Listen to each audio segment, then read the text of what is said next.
Dans le passé, on a le 15 juin. Dans le cours, non, pas possible. Bientôt, on va dire décembre, dans les métiers, là, on avait réunion avec les années du règne. C'est quand on dit années du règne que les gens deviennent plus pingouins dans le monde.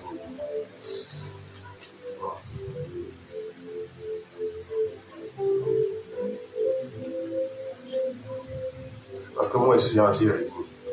Je ne vous dis pas maintenant, mais ça va se passer. Amen. Amen.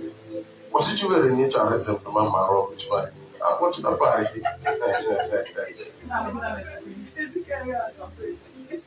Amen. Tu as accepté dans l'esprit. D'accord, tu es béni. Dans Jésus. Ok, on va continuer. Avec. On est toujours dans la suite du revêtement. On avait commencé avec la transformation du cœur par la puissance de l'esprit, n'est-ce pas? Pour recevoir un revêtement venant d'en haut. Et on traitait les sous-parties. Aujourd'hui, la partie qu'on va traiter, c'est soupir, manifester le cœur de Dieu. Si tu veux opérer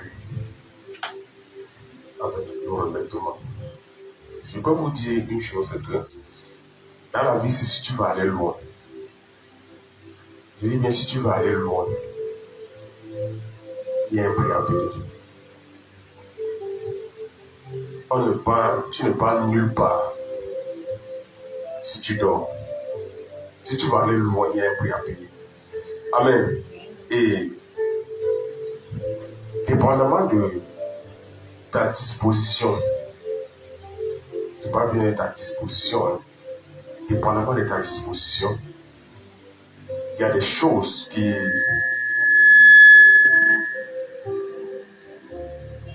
y a des choses qui sont à toi, que tu dois recevoir. Il y a des choses qui sont à toi que tu n'as pas à recevoir. Tout dépend de ta disposition. Alors ici, nous allons traiter véritablement ce type de cœur-là qui est prêt à recevoir. Amen. Ce type de cœur-là qui est prêt à recevoir. Parce que dimanche prochain, je vais terminer avec le revêtement pour commencer. Amen. Vous avez vu dans les 3 semaines, si on travaille beaucoup sur la disposition de cœur, tu vas beaucoup recevoir la puissance. Et lorsqu'on travaillait les colonnes de la sagesse, j'ai dû surpasser, j'ai dû dernier. Nous avons compris que Dieu nous a donné dans sa sagesse de pouvoir mieux vivre et de comprendre des choses, d'être mieux disposé. Ça veut dire qu'il n'y a pas de revêtement sans sagesse. On se comprend, il n'y a pas de revêtement. Je vais vous prendre un exemple. Vous savez, la Bible dit que mieux vaut la fin d'une chose que son commencement. Amen. Il ne faut pas chercher à bien commencer. Ne cherche pas à vouloir faire trop des efforts au début et à la fin, ça ne donne pas. Ne cherche pas, parce que tu es venu à l'église, on a dit que c'est la prière qui brise, c'est toujours c'est la prière que tu t'engages dans la prière. Sans d'abord, pour prier, il faut aimer Dieu. Si tu n'aimes pas Dieu, tu ne peux pas prier. Tu vas t'échauffer, ça serait l'échauffement. Tu vas t'échauffer pendant un temps. Et après, paf, tu vas te décanter seul. C'est comme ça que ça se passe à l'église aujourd'hui. Les gens viennent à l'église chercher la solution à leurs problèmes sans aimer la personne dans la solution.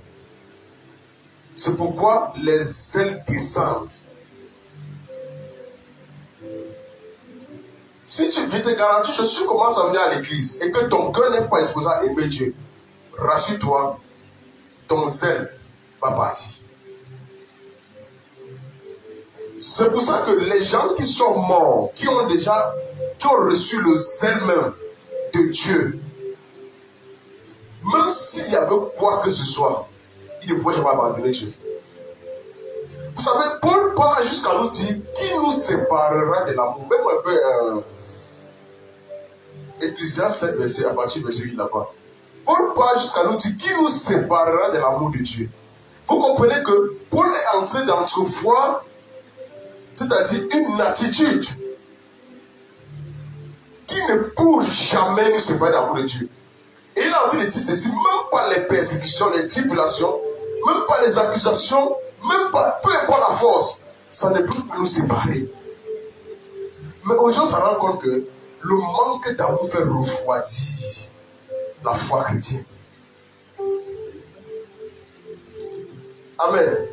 On est ensemble. Amen. Quelqu'un ne peut pas, tu ne peux pas aimer ton père à la maison. Et on vient te dire que ton père là est sorcier. Et directement tu vas détester ton père. Tu vas détester ton père. Tu vis avec ton père depuis. Si vous voulez chercher tes œufs là aussi depuis. Dès qu'on te dit que ton père là, il ne fait rien, c'est un sorcier, directement tu commences à détester ton père. Tu es fou. Même si ton père te fouette, même s'il te punit, même s'il te fait dormir dehors, tu vas rentrer dormir à la maison. Il reste ton père. Et il n'y a pas une loi. Il n'y a pas une loi qui est écrite quelque part. Et tu dis une loi, c'est-à-dire qui stipule mais quelque part que le père ne va pas te fouetter. Le père doit te fouetter. Personne ne va le punir. À moins que vous partez en Europe, là on est intime le propre père de fouetter son enfant. La Bible dit que mieux vaut la fin d'une chose que son commencement. Mieux vaut un esprit patient qu'un esprit hautain. Donc vous voyez, quand la Bible parle de mieux la fin d'une chose que son commencement, il est en train de nous référer ici dans le livre d'Hébreux 13, verset 7. Là où il dit de considérer la fin des hommes. On se comprend un peu, considérer leur fin. Parce qu'ils ont un commencement. Ils ne nous interpellent pas à considérer le commencement de ces personnes. Ça ne nous aide en rien. Je peux avoir un mauvais commencement. Parce que je vous ai dit une chose. Je vous ai parlé d'un serviteur de Dieu qui a commencé à servir Dieu 15 ans après, avant qu'il a rencontré le Saint-Esprit. Le présent, tu vas passer, non? 15 ans après. Il a l'une des plus grandes églises au monde. Il dit là pour servir Dieu. Il avait une assemblée de près de 300 personnes, non, 450 personnes. Il dit après 15 ans, quand il a pris un programme sur la personne, le Seigneur nous dit que tu ne m'as jamais rencontré. Arrête ce que tu fais là. Maintenant, toi, vas rentrer à l'école du Saint-Esprit. Et il dit que ça l'a pris 2 ans pour comprendre. Donc vous comprenez que quelqu'un peut travailler. Il est sûr, il est un seul. Pourquoi? Parce que quelqu'un l'a bâti, quelqu'un là où il a dit que allez. Toi, tu pars avec le manteau de la personne, tu perds la confiance de la personne, mais tu ne pars pas avec la personne de Saint-Esprit. Tu arrives et dis que non, va seulement, fais au Père, fais ceci là. Mais est-ce que tu es parti avec la personne du Saint-Esprit? Parce que c'est lui qui te conduit dans toutes les voies. Amen. Il dit, souvenez-vous de vos conducteurs qui vous ont annoncé la parole de Dieu. Considérez quelle a été l'info. On n'a pas parlé du début, du milieu. Le début, le milieu, tout ça, Dieu n'est pas dedans. Ce qui importe à Dieu, c'est que tu donnes ton cœur finalement. Tu t'investis finalement. Parce que beaucoup de personnes sont ici, là, on est tous des malins. On est à l'église, on fait semblant d'aimer Dieu. On est à l'église, on fait semblant de mieux se comporter. C'est à l'église qu'on marche comme le chat. Mais quand on est dehors là, est-ce que vous savez que la vie chrétienne, c'est qu'on reçoit, c'est plutôt pour manifester ça dehors. C'est pour manifester à l'église. À l'église, tu veux montrer comment tu es chrétien. Mais tu es sorcier.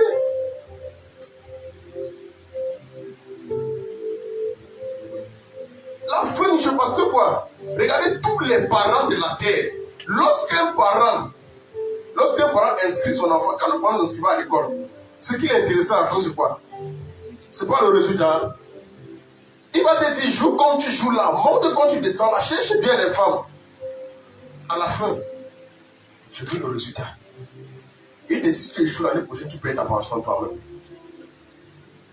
Donc tu comprends que pour lui, il peut te gronder, t'insulter au bout d'année, mais ce qui l'intéresse le plus, ce qui va effacer tous les problèmes de l'année dernière, c'est si tu viens avec le bac.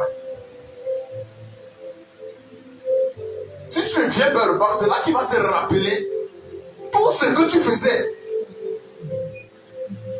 Tout. Il va te dire comment, quand je te voyais passer ça avec tes filles, il te dit arrête ça. Quand tu te voyais marcher tes garçons voyous, il te dit arrête ça. Oh, mais si tu as passé, il ne va jamais te rappeler cette histoire. Vous comprenez? C'est pourquoi Dieu vient ici, il nous montre que la fin d'une chose est plus importante que le commencement, le milieu, tout ça. Si après avoir fait tout ce que tu fais, à la fin tu échoues. Si tu veux, tu fais ce qui est bien, il dit bien, comme le roi Osias. Le roi Osias a bien marché. Bien marché, tout ce qu'il faisait lui prospérait. Il allait puissamment, puissamment, jusqu'à fort puissant. À la fin, il est parti brûler l'encens sur l'autel de Dieu. Quelque chose qui n'était pas autorisé par lui, il ne demande pas les sacrificateurs. Voilà comment il a peint sur la face. Et la lèpre l'a frappé les morts. La même chose que pour Salomon. Il a bien commencé avec Dieu. Il est parti croissant. Les richesses qu'il a amassées, les trésors, les alliances qu'il a faites avec le monde, la paix qu'il a instaurée. Mais à la fin, il s'est détourné. Il faut mieux la fin d'une chose que son commencement. Paul a commencé à tuer les chrétiens, persécuter les chrétiens, détruire les églises, brûler les églises. Il brûlait les livres, il brûlait les jeux des chrétiens. Il bandait les chrétiens. Lorsqu'on tuait Étienne, il était là. Il ne pouvait pas le sauver. Mais c'est lui qui a une histoire. Et glorieux. Pourquoi celui qui a tué, que vous parlez plus de lui que celui qui n'a pas tué? Vous mieux la fin d'une chose que son commencement. Vous ne savez pas. Ce n'est pas le bling-bling qui intéresse Dieu. Ne commence pas de faire le bling-bling, tu crois que non, c'est bien. Ce qui importe Dieu, c'est la persévérance. Lorsque Paul s'est détourné du mal, c'était fini. Il n'a plus fait semblant. Amen. Il n'a plus fait semblant. De même que Pierre était quelqu'un de très dur. Il portait les chemins. C'était dur pour lui de quitter sa nature de Simon à Pierre. Mais le moment où il a quitté sa nature de Simon, il s'est établi dans la nature de Pierre pour régner. C'était fini.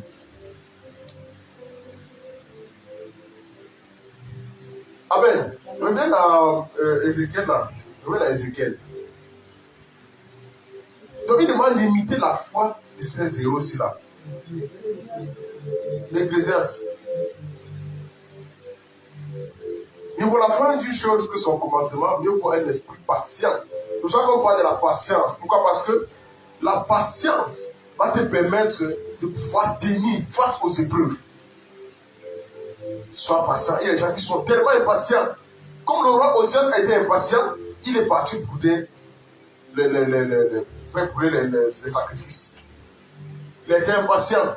De même que Saül. Il a été impatient. Au lieu d'attendre le prophète venir, Saül a voulu montrer qu'il est aussi prophète. Il a brûlé. Amen. Mais le verset 9. Comprenons ce que la sagesse va nous enseigner maintenant par la suite ici. Ne te hâte pas à ton esprit de t'irriter, car l'irritation repose dans le sein des insensés. Verset 10. Ne dis pas d'où vient que les jours passés étaient meilleurs que ceux-ci. Parce qu'il y a des gens qui disent non, les temps qu'on passait avant, vraiment, c'était meilleur. Quand j'étais moi dans le monde, là, j'étais moi à l'aise. Vraiment, les problèmes, les choses qu'on me met dedans maintenant, là, vraiment. En Égypte, on a au moins les concombres, l'ail. Ils ont commencé à briser le bout de l'ail. Le melon. Ils mangeaient le melon et la viande. Les protéines. Mais là, c'est à la fin, là. Quel est le désordre dans le peuple, mon frère? C'est pas facile. Ils ont commencé à apprécier la vie d'esclavage. Tu es esclave dans le monde. Et il te dit ceci, trouve bien que les jours passés étaient meilleurs que ceux-ci. Car ce n'est point par sagesse que tu demandes, non, ce n'est pas par sagesse que tu parles des choses comme ça. Ce n'est point par sagesse. Regardez le verset suivant. Regardez, la sagesse vaut autant qu'un héritage. C'est-à-dire que quelqu'un qui est sage, il dépasse quelqu'un qui a l'héritage. Parce que la sagesse, c'est lui-même, c'est-à-dire, c'est l'héritage même qui s'est investi. L'héritage, c'est quoi? C'est une partie, c'est une portion de quelque chose. Mais si tu as Dieu qui est la sagesse, par exemple, la sagesse bâtit sa maison, mon ami, ça dépasse. Ça dépasse une possession. Ça dépasse un don, parce que l'héritage, c'est un don. Est-ce qu'on se comprend un peu? L'héritage, c'est un don. Quand on dit que ça, tu vas hériter du royaume de Dieu, tu vas hériter. C'est un don pour toi.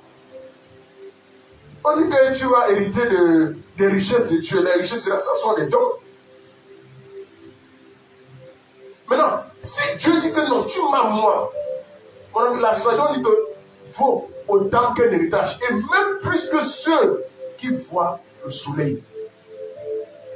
La sagesse, vous voyez, il est important de rechercher la sagesse. Amen. Il est important de rechercher la sagesse. Mais le verset suivant. On dit car à l'ombre de la sagesse, on est abrité comme à l'ombre de l'argent. C'est-à-dire qu'à l'ombre de la sagesse, là, on a abrité comme à l'ombre de l'argent. Il y a des gens que leur ombre là, c'est l'argent. Quand ils ont l'argent, ils sont en sécurité, ils sont en paix. Ils ont tout sur la terre. Pourquoi? Parce que d'autres poursuivent l'argent pour se rassurer qu'ils ont bien vécu. Mais il te dit, celui qui recherche la sagesse, on dit qu'il est abrité comme à l'ombre de l'argent. Il est bien abrité. Et on dit, mais un avantage de la science, c'est que la sagesse fait vivre ceux qui la possèdent. Amen. La sagesse. Je vous avais dit jeudi ici là que c'est la sagesse qui nous apprend à vivre. La sagesse nous enseigne à vivre et la sagesse nous fait vivre. Sans la sagesse, on ne peut pas vivre. On va simplement exister. C'est la sagesse qui nous donne l'essence de notre existence. La compréhension de notre existence. Pourquoi nous sommes là? Parce que si tu as eu raison à ta vie, là tu seras en train de vivre. Amen. On a ça. Mets le verset suivant. Tu vas comprendre. Mets le verset suivant. On dit, regarde l'œuvre de Dieu. Qui pourra redresser ce qu'il a coupé? Regarde son œuvre. Qui peut redresser ce qu'il a coupé? Tu ne peux pas redresser, n'est-ce pas? Maintenant, verset suivant, regarde. Au jour du bonheur, sois heureux. Et au jour du malheur, donc vous comprenez que on a touché la deuxième colonne de Pharisée qui parlait de la réflexion. On se comprend un peu? On a touché la réflexion. Et on a compris que dans la réflexion, beaucoup de gens à l'église ne réfléchissent plus. Beaucoup de gens raisonnent. Parce que la réflexion se fait avec la sagesse. C'est pas ça que tu comprends. La réflexion et la sagesse. Beaucoup de gens ne réfléchissent plus. À l'église, on a plein de caracas, plein de raisonnements. On dit, au jour du bonheur, sois heureux, et au jour du malheur. Dieu a bien établi les deux pour nous donner un équilibre.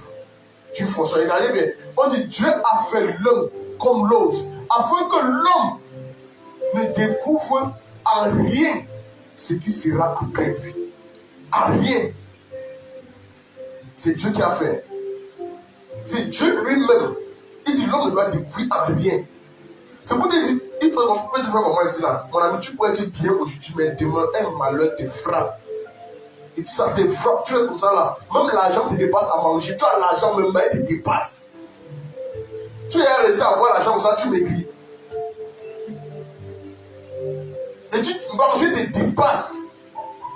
Les problèmes sortent de partout. Pendant que tu es sûr que tu as résolu, on t'appelle la bataille problème. Pendant que on t'appelle là, il dit que le mal, maintenant Dieu te dit, assois-toi. Réfléchis. C'est dans le malheur quand on a un esprit de réflexion, pour mieux comprendre la sagesse que Dieu veut nous apporter à ce niveau. Amen. Amen. C'est pourquoi j'ai dit, quand que Dieu t'arrive, ne te lève pas devant la prière, commencer à dire que je te prie, je te chasse, je te coupe, je te taille, pour faire quoi même?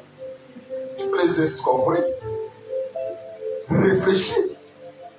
Dieu veut t'enseigner quelque chose. Amen. Dieu veut t'enseigner quelque chose. Amen. C'est ça. Quand mon frère vient perdu le travail, moi je lui ai dit, tu sais quoi? Tu dois maintenant t'asseoir, réfléchir. Dieu veut t'apprendre beaucoup de choses. Si tu as arrêté ce posture avec toi, rien ne coûte à Dieu de te redonner ça. Rien ne coûte. Vous savez, hein, en éclatant les doigts comme ça, Dieu peut éteindre toute la terre. Vous avez déjà vu les Avengers Thanos, donc quand il prend les 7 pierres-là, il fait disparaître une planète comme ça, non? Ce n'est pas ça. Vous pensez que c'est le film? Dieu se tient, qui tient tout l'univers ici là. Il veut finir la planète Terre ici là. Ça ne coûte rien de faire comme ça là. Vous n'hésitez plus. Vous dégradez tous. Et puis il veut basculer la Terre comme ça là, ça sert à faire. Et ça ne coûte rien.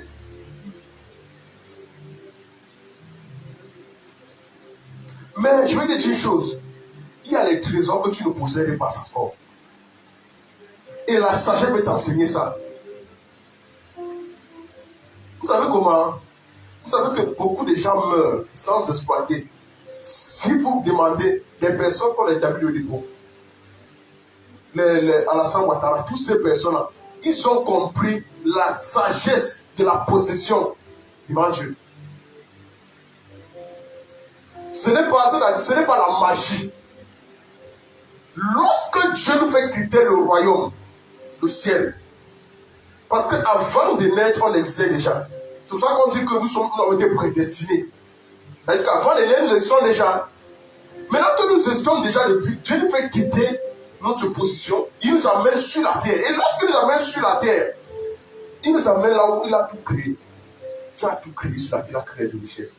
Et quand on lit la Bible dans Genèse, la Genèse, elle nous dit quoi?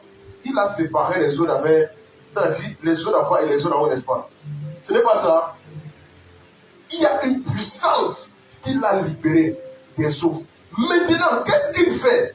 Dans les eaux qu'il a séparées, Dieu a tout libéré. C'est ça qui dit que tout est déjà béni. Vous êtes déjà, vous possédez déjà tout. Maintenant, ça doit recevoir la clé de ta bénédiction. Dieu n'a pas pris tous les eaux et parti avec. C'est pas ça que je comprends. Il n'a pas pris. Il a séparé les eaux d'avant les eaux. Les eaux d'en haut et les eaux d'en bas. Maintenant, il y a les eaux qui te sont. Maintenant, il y a une clé qui est une porte. Regarde.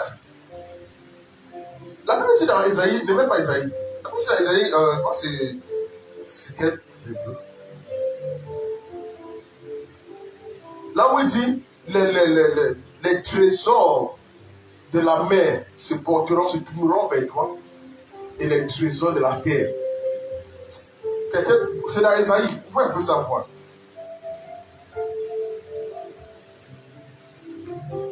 Si quelqu'un a retrouvé ça, pas de trésors.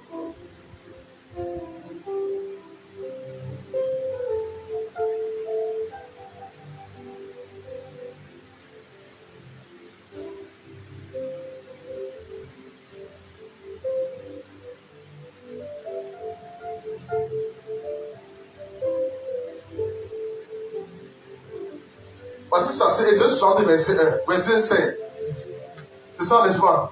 La Bible dit, tu tressailleras alors et tu te réjouiras et ton cœur bondira et se dilatera. Quand les richesses, voilà le moment où tu seras véritablement établi. Il dit, quand les richesses de la mer se tourneront vers toi et quand les trésors des nations viendront à toi. Voilà les deux fonctions que tu as laissées.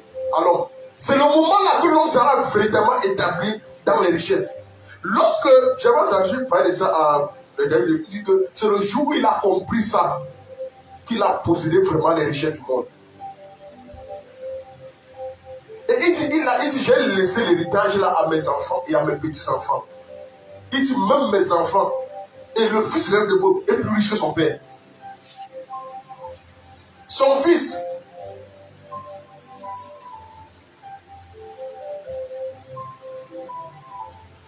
Ne regardez pas peut-être, son père est beaucoup plus riche en influence aujourd'hui.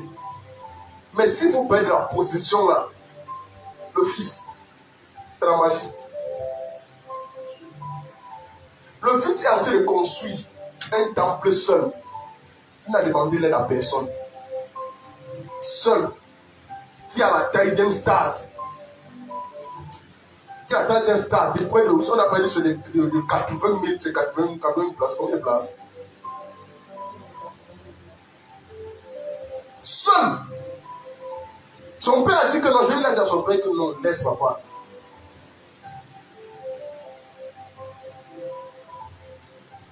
Il dit, j'ai laissé la clé. J'ai donné cette clé à mes enfants.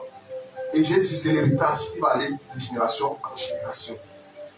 Le jour que quand il a dit, quand Dieu vient dire à Abraham, il vient dire à Abraham que toutes les nations de la terre seront bénies en toi. Mon ami, ce n'est pas la blague. Abraham est une nation. Et les autres nations seront bénies en lui. Maintenant, ici, Dieu vient dire, dans Éphèse 1, il vient dire, il vient rappeler ceci là.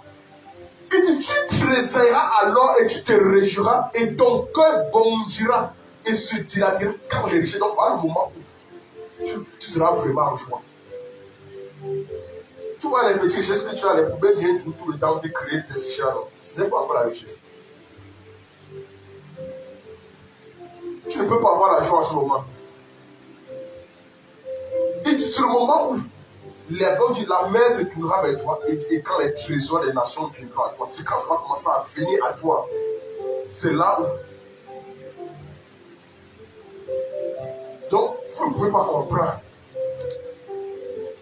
Si vous ne pouvez pas, c'est-à-dire une sagesse pour déceler ça. Et je dis que je tâche de côté ici. Amen. Mettons le verset suivant.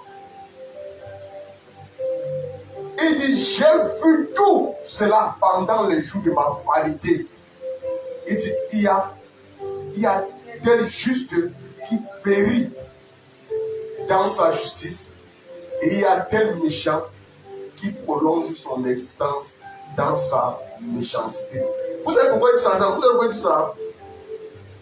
Ici, Salomon veut nous montrer que ne sois pas trop juste sur la terre. Est-ce que vous savez que le père a enseigné ça? Mais quand tu donnes un service, ne montre pas que tu es trop juste là-bas. Il y a ce qu'on appelle les sagesses du management. Il y a des choses que dans la sagesse, la sagesse peut te dire, fais comme ça. Un peu comme Dieu a fait avec exactement Jacob. Lorsque Jacob était avec Laban, est-ce que Laban était malhonnête? Jacob était malhonnête? Non. Mais Dieu vient enseigner à Jacob. Voilà comment tu dois partir avec tes richesses. Tu vois, tu comprends? Il dit, voici, si tu me dis que non, j'ai été honnête avec toi, j'ai travaillé, j'ai tout remis ton argent, j'ai tout remis tes biens. Mon ami, tu vas mourir pauvre. Il y a ce qu'on appelle la sagesse du management. Si Dieu ne vient pas t'enseigner ça, ce que tu auras, tu vas perdre. Mais le verset suivant. Ne sois pas juste à... Fais attention. Ne sois pas juste à l'excès. Et il continue à dire, et ne te montre pas trop sage. On dit, pourquoi te détruirais-tu? Pourquoi? Ça va te détruire. Vous savez, il y a des gens qui ont montré que ils sont trop fidèles. Ils sont trop justes. À des moments, il faut que ton maître te ta fidélité. Tu sais pourquoi? Tu sais pourquoi? À des moments, il faut qu'il doute ta fidélité. Et qu'il vienne te tester encore. Vous savez que Dieu fait ça? Même quand tu es fidèle avec Dieu, à un moment donné, Dieu t'a encore dit, mais te tester. Est-ce que vous pensez que Dieu qui crée, il ne savait pas qu'Abraham était fidèle à lui? À la fin, il m'a encore dit que non. Le type, s'il faut qu'il teste encore son niveau de fidélité. Comment ton fils va tuer? Après, il dit que bon, là, je vois vraiment que tu es vraiment fidèle et tu m'aimes. Parce qu'on pourrait donner ton premier-né pour moi. Donc, vous voyez que Dieu, malgré le niveau d'épreuve qu'il a fait passer à Abraham, jusque-là, le gars dit non, je ne suis pas encore satisfait le type-ci. Et il y a des gens que du premier jour, premier regard, ils sont directement convaincus que non, celui-ci est parfait. Mon ami va te faire ça. Amen. Donc, ici, là, Salomon n'était pas dit, ne sois pas juste à l'excès et ne te montre pas trop sage. Ça va te détruire. Même verset 17. Même verset 17. Ne sois pas méchant à l'excès, donc, quelque part, sois méchant. Pourquoi? Parce que la Bible lui-même dit, vous, parents méchants que vous êtes sur la terre, vous savez répondre que quelque part, l'homme est un méchant. Même si tu veux dire que tu n'es pas méchant, tout le monde est méchant sur la terre. Eh, c'est fou. Tu n'es pas méchant. Tu es méchant quelque part, non? Alors, quand tu prends le bâton, tu appelles mère fouettard. Tu fouettes l'enfant comme ça, il comprend. Voilà. Là, on appelle ça quoi? C'est pas une méchanceté à l'enfant. C'est une méchanceté. Quand tu confisques le défaut et l'enfance, vous faites quoi? L'enfant t'appelle comment? Méchante. Alors, on a appelé nos hommes que des méchants parce qu'ils nous faisaient des choses. Ne sois pas méchant à l'excès et ne sois pas insensé. On dit pourquoi mourrais-tu avant ton temps? Pourquoi? Parce que quand tu exagères la méchanceté, tu attires plutôt la mort. Amen. Quelque part, tu as une méchanceté, mais il faut que la bonté dépasse la méchanceté. Amen. Il faudrait que la bonté dépasse la méchanceté dans ta vie. J'espère qu'on est ensemble.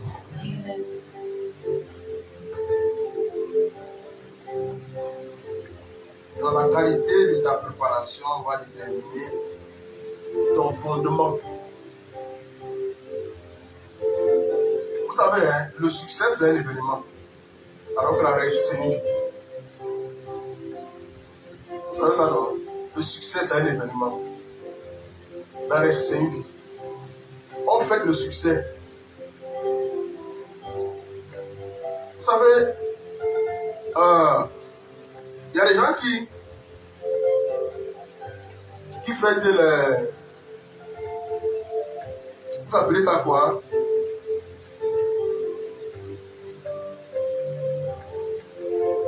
Les quoi? Célébration de succès de quoi là? On va essayer les succès. Tout ça, même les jubilés là, sont les succès qu'on fait. Amen. Ce sont les succès. Le succès, c'est une célébration. Et pourtant, la réussite, c'est une vie. On se comprend un peu. Oui. Donc, mais à la fin, il faut comprendre que la fin du jour est son commencement. Parce que le fondement d'abord, c'est le cœur. Et Dieu regarde le cœur. Si ton cœur n'est pas propre, rassure-toi. Tu vas tomber très mal. Le bling-bling ne m'intéresse pas. En fait, ça n'intéresse personne. Seuls les gens qui se laissent séduire. Amen. Ça n'intéresse personne. Vous savez, les Écritures nous disent que tu peux, je ne sais pas, tu peux être bon et échouer à la fin. Et quand les Écritures présentent cet aspect, il faut faire très attention à l'onction. Parce que l'onction même peut t'égarer. On se comprend? Parce que si l'Écriture nous montre des personnes qui ont été bonnes et qui à la fin se sont égarées, il faut prendre garde à toi. Ça veut dire que le plus important, c'est ton cœur. Et Dieu attache une importance particulière à ton cœur. Il attache un grand prix là-bas. Si ton cœur n'est pas véritablement C'est-à-dire, n'est pas consacré à Dieu. Tout ce que tu vas faire avec l'onction, à la fin, on pourra te dire, on ne te connaît pas. Pourquoi? Parce que Dieu connaît le cœur. En fait, ce n'est pas que Dieu ne te connaît pas tous tes œuvres là. Dieu connaît tout ça. Parce que l'onction, il t'a utilisé pour faire ça. C'est lui qui a voulu que tu fasses ça comme ça. On se comprend un peu. De la même manière qu'il a fait avec Judas. Il a donné l'onction à Judas. Judas a opéré avec l'onction de Dieu. Mais à la fin, Judas était hors du portail. On se comprend un peu. Donc, Dieu, quelque part, il peut t'utiliser comme il veut. Pourquoi? Parce que l'onction vient comme, un peu comme un don. Il libère son onction sur toi. Et quand il libère son onction, tu commences à agir avec, tu prônes avec, tu agis avec, tu fais tout avec. À la fin, il te dit, bon, moi, je ne te connais pas. Donc, même quand tu as l'onction, il faut examiner ton cœur constamment. Amen. Parce que Dieu peut voir tout le monde. Même il a dit, il n'a pas de quoi danger. Il a dit, son esprit, il reconnaît son esprit sur toute chair. C'est dangereux, n'est-ce pas? Il dit, je connais mon esprit sur toute chair. Ça veut dire que tout le monde peut prophétiser, tout le monde peut agir, tout le monde peut dire ce qu'il veut dire avec Dieu. Tout le monde peut opérer avec Dieu. Tout le monde. Mais tout le monde ne peut pas marcher en Christ. C'est impossible. Je vais te dire une chose. Dieu nous voit là. On dit, il reprendrait, mais c'est Joël 2, non, Joël 2, 27, donc, quand il va reprendre son esprit sur toute chair, c'est Dieu qui reprend. Hein. Mais le Père donne son esprit dans le cœur de ses enfants. Mais il reprend, Dieu reprend sur les chairs. Mais le Père, il vient dans le cœur. C'est ça que je comprends. Non, je vais 2, je pense que c'est verset 6, verset comme ça. 27. Voilà, merci. Après cela, je reprendrai mon esprit sur tout chair. Vos fils et vos filles pour petits-enfants, vos vieillards auront des songes et vos jeunes gens auront des visions. Il dit, je reprendrai mon esprit sur tout chair. Ici, là, c'est Dieu. Dans les derniers temps, Dieu va le faire. Mais le Père, lui, il vient pour mieux son enfant. Le Père veut une relation avec son enfant. Le Père veut marcher avec son enfant. Vous savez, Dieu est le Dieu de tout le monde. Mais le Père n'est pas le Père de tout le monde. Le Père est sélectif. Le Père prend ceux qui le reçoivent. Le Père marche avec ceux qui le reçoivent et qui le considèrent. Et si Dieu vient en toi, il vient résider en toi, tu ne le considères pas, mon ami, tu détruis plutôt ta vie. C'est pas ça se comprendre. Donc, Dieu veut, quand il vient résider en toi, c'est pour préparer ton cœur. C'est pour traiter ton cœur. C'est pour examiner ton cœur. C'est pour restaurer ton cœur. Et je peux vous dire une chose, c'est que, comme je vous dis que le bimbu n'intéresse pas Dieu, tu peux avoir une bonne voiture, une grosse voiture, on te donne une Cadillac même ici là. Mais si le moteur n'est pas bon, la voiture va t'énerver. Le bon moteur se qualifie par sa voiture. Je vais vous prendre un exemple simple. Si on se retrouve sur les hautes montagnes, que sur les collines terribles, sur les terrains glissants, tu as une belle voiture, c'est propre, c'est joli, mais le moteur n'arrive pas à grimper la colline. Tu sais que ta voiture va t'énerver là. Que tu restes comme ça, tu as une grosse voiture, mais tu vois une starlette passe à côté de toi. La starlette part, jusqu'à arriver au sommet, toi tu es là en bas, on te pousse. Vous comprenez un peu? Donc, la qualité du moteur définit ta voiture. Ce n'est pas le problème, ce n'est pas le niveau de la grosseur de la voiture. Ça veut dire que ne regardez pas le poids, ne regardez pas la taille, ne regardez pas, c'est-à-dire le charisme. Regardez bien ce qui se passe. Lorsque Samuel, le grand Samuel, part dans la maison d'Esaïe pour pouvoir oindre David, il arrive, qu'est-ce qui se passe? Il regarde quelqu'un qui est costaud. Mais il a vu tous les autres, mais quand le gars, le troisième est venu, il faut costaud, j'ai baraqué. Le gars dit non, certainement, tu as fermé ses yeux en plein. Vous voyez qu'il a regardé à l'apparence. Or, Dieu maintenant dit là-bas, moi je ne regarde pas à l'apparence, mais je regarde au cœur. David là, que tu vois combien, nain, chétif, comme il est là-bas aux gens là, c'est celui-là qui a bon cœur dans toute la maison aussi. C'est celui-là. Ce n'est pas parce que le père te considère trop. Vous savez, David était abandonné par son père. Même abandonné, rejeté par son père. Abandonné par sa mère. David, méprisé par ses frères. Parmi tous ses frères, David était méprisé. La Bible le dit. Méprisé par ses frères. C'est pour ça que quelque part, les gens disent que c'est un peu le type de Christ. Abandonné, rejeté, méprisé.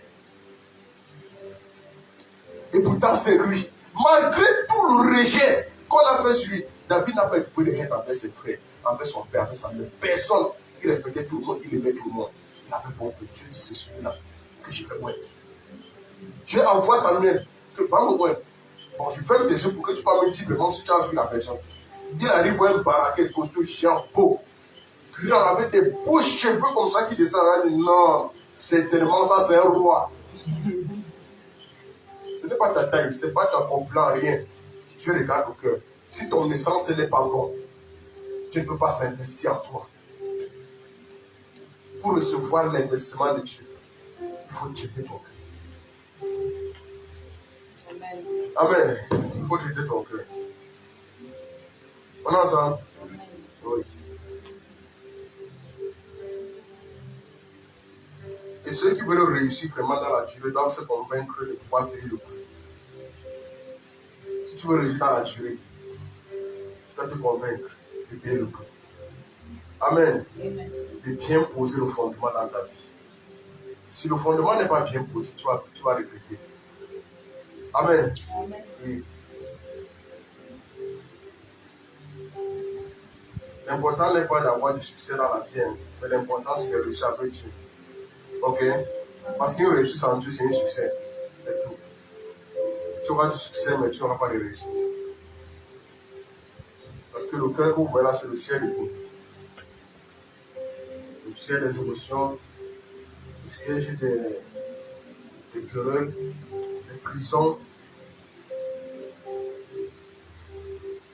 le siège des pensées. C'est pour ça que quand Dieu vient, il ne vient que dans le cœur de l'homme.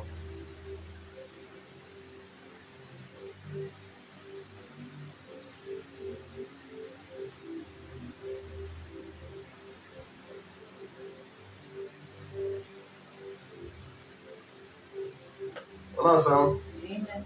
Ok. Parce que Dieu qualifie ou disqualifie les gens en fonction du cœur. Si ton cœur... Parce que ne dis pas que... C'est parce que... ne dis pas que... Non, je chante beaucoup à l'église. Je viens tous les jours à l'église. Je prie tous les jours. Je me vais à 4 heures, je me vais à 5 heures. Ce n'est pas ça qui te qualifie. Hein. C'est ton cœur qui te qualifie. Est-ce que tu aimes vraiment Dieu? Si tu aimes vraiment Dieu, tu vas faire ce qui est agréable aux yeux du Père. C'est ça le problème. Le problème n'est pas de je viens à l'église. Le problème n'est pas de le pasteur me voit tous les jours. Vous savez, il y a des gens qui font que le pasteur les menace pour qu'ils viennent à l'église. Quand le pasteur ne menace pas, il ne vient pas à l'église. Il y a des gens qui font que le pasteur dit que si tu manges, si je dis je ne te vois pas, c'est là qu'il va venir. Vous comprenez qu'il n'aime pas Dieu. Parce qu'on va non, même le pasteur il n'aime pas. Il vient seulement derrière les menaces. Parce qu'il sait au moins que non, il doit au moins donner un respect pour le pasteur. Et le pasteur a une main sur lui. On se comprend un peu. Hein? Ne viens pas à l'église à cause des menaces. Viens à l'église parce que tu aimes Dieu. Parce que le cœur, c'est la chose qui héberge Dieu. Si tu aimes ton cœur, il faut aimer Dieu. Il faut prendre soin de ton cœur. C'est pour ça que Dieu me demande de prendre soin, il faut prendre soin du cœur que tu prends. Dieu ne t'a pas donné ce cœur pour que tu parles de le corrompre par le monde. Avec les saletés du monde. C'est ça qui héberge Dieu. C'est la maison de Dieu même. C'est le ciel de Dieu. C'est la position de Dieu en toi. Lorsqu'on dit Dieu est venu en toi, il est venu dans ton cœur. C'est là-bas. Il dit, je me tiens à la porte de ton cœur, je frappe, je veux entrer dans. C'est là où il veut siéger. C'est là où il veut manger. C'est là où il veut souper. C'est là où il veut communier. C'est là où il veut travailler. C'est là-bas. Dieu ne va pas sortir comme ça. Quand il dit que je me tiens à la porte du cœur, il ne parle pas aux chrétiens, aux païens. Il est en train de parler aux chrétiens. Ça veut dire que même les chrétiens ont tellement Dieu, même Dieu n'arrive pas à communier avec eux. Il dit, maintenant, je suis tenu là, tu m'as mis hors de ta maison. Tellement tu as enveloppé ta maison par la saleté que Dieu ne se mélange pas avec les choses. Maintenant, il se tient plutôt hors maintenant de ton cœur. Il dit, je suis à la porte, je frappe. Il dit, mon frère, tu me mets dehors de ta maison comment? Les gens vont répondre demain du fait qu'il a mis Dieu hors de la maison. Comment Dieu vient? Tu viens un bon jour, tu confesses Dieu, on te baptise, tu confesses tous tes crimes, tes gaffes. Tu dis, ah, enfin, j'ai trouvé ce cœur-là, je peux bien entrer. Maintenant, Dieu vient, il entre. Comme il entre, toi, tu recommences à voler, à mentir, à commettre les adultères, à discuter, à tuer, à faire des choses qui n'ont pas de sens. Maintenant, à chaque fois que tu fais ça, tu ne fais qu'éloigner Dieu. Et quand tu éloignes Dieu, parce que celui qui se rapproche de Dieu, c'est la personne qui travaille, il a une vie de méditation, il a une vie de méditation et de prière. Lorsque tu médites, tu rapproches de Dieu, mais quand tu ne médites pas, tu te retrouves en train de faire 1 mois sans méditer, 2 mois sans méditer, 1 an. Il y a des gens qui passent 1 an, leur Bible est là, ce n'est jamais ouvert. Quand tu vois la Bible le jour qu'on dit que Luc 6, verset 17, voilà le jour de la Bible. Sinon, on ne lit pas ça. Comme il rentre là, il ne va jamais ouvrir la Bible. Ces gens de personnes, le cœur est toujours loin de Dieu. Et quand le cœur est loin de Dieu, Dieu à un moment donné va se retrouver. Oh, c'est toi-même qui mets Dieu dehors. Parce que je vous ai dit, le Saint-Esprit, c'est quelqu'un qui est tellement. Il est plus qu'un enfant. C'est ça que la Bible dit, ne l'attristez pas, n'attristez pas. Quand tu l'attristes là, il s'enfuit. Plus tu vas faire un moment donné, il va dire, mais pourquoi tu me mets dehors, pourquoi? Et à chaque fois que tu vas faire ça, à un moment donné, tu vas te rendre compte que même le Saint-Esprit là, tu ne peux plus communier avec lui. La seule chose qui te parle au fond de toi, venge-toi. Va le tuer. Va l'écraser. Il te fait ça, tu as la possibilité la nuit quand il dort, prends le couteau, prends l'eau chaude. Il y a des choses qui vont te parler. Il te parle comme ça. Donc, tu vas te rendre compte que tu n'as aucune pensée constructive dans ta vie. Amen.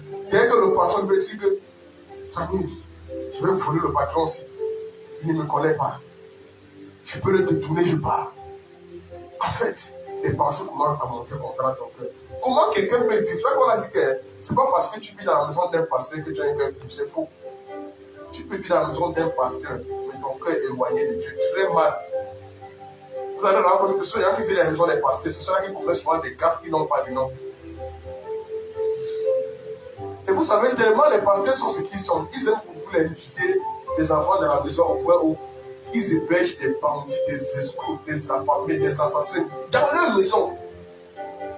Pourquoi? Parce que le pasteur, tu vas regarder l'image. Si on entend dire un pasteur, qu'est-ce qu'on va dire? C'est ça, non? Dans la maison du pasteur, qu'est-ce qu'on va dire? C'est mon enfant, je vais faire comment? Je suis obligé de couvrir. Et directement, ça commence en fait une conservation des secrets et du désordre maintenant qui s'incarne. Dès que le voisin du pasteur est au courant, ou bien une brebis de Dieu au courant, le jour qu'il va faire sa part, quand le pasteur va dire que quand ton fils avait fait ça, tu avais dit quoi? Le pasteur devient prisonnier des secrets. Mais là, il y a un problème à l'église. Hein? Toi aussi, quand ta fille avait conçu, elle a apporté qui ton courant ici à l'église. Tu apportes, tu peux parler, ma part. Là, on carton expose tout une fois, non? Pour voir que le pasteur sera coincé, puisque c'est une histoire qu'il a gardée depuis peut-être 50 ans, 20 ans, 15 ans. Il se trouve à dire, bon, il fait pousser. La maison de David, mais c'est clair, non? La maison de David était sa hébergée de 5 touches. Le fils qui couche avec sa soeur. Même Élie lui-même, tu as rejeté tous ses enfants. On se comprend? Élie lui-même, tu as rejeté tous ses enfants. La même chose que Samuel, tous ses enfants. Pourquoi? Élie vit avec Samuel, c'est lui qui reçoit le mandat de Dieu, mais ce ne sont pas ses enfants. C'est Dieu qui vient l'appeler, c'est qu'il va dire à Samuel que j'entends une voix là. On m'appelle. Il dit que non, si on t'appelle encore, dis que c'est moi, c'est qui a fait t'appeler. Vous comprenez qu'il est à la maison, le choix est choisi chez lui. Oh, il n'est pas un enfant légitime de la maison. Ses propres enfants sont là, Dieu ne les a pas choisis. Et on dit que le moment là, on dit que la parole de Dieu, Dieu se faisait rare. Ami, quand un cœur s'éloigne de Dieu, le cœur là, faites attention à l'état de votre cœur. Je vous assure, ne dites pas Amen pour dire Amen. Ça ne m'intéresse pas. Le problème, c'est l'état de ton cœur.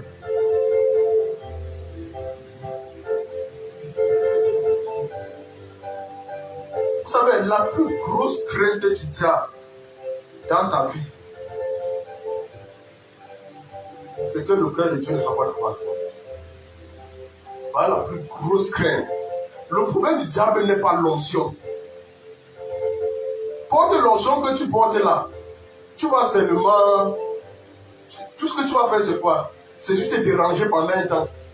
Son royaume, tu n'es pas éternel sur la terre. Sa plus grosse terreur, c'est le cœur. Parce que lorsque tu portes le cœur, tu portes Dieu. Et lorsque tu portes l'onction, ce n'est pas Dieu que tu portes. Dieu peut te rejeter, mais tu as l'onction, tu opères avec. Mais il t'a rejeté depuis. C'est pour ça que les pasteurs sont tellement séduits. Tellement séduits. Acte 13, verset 22.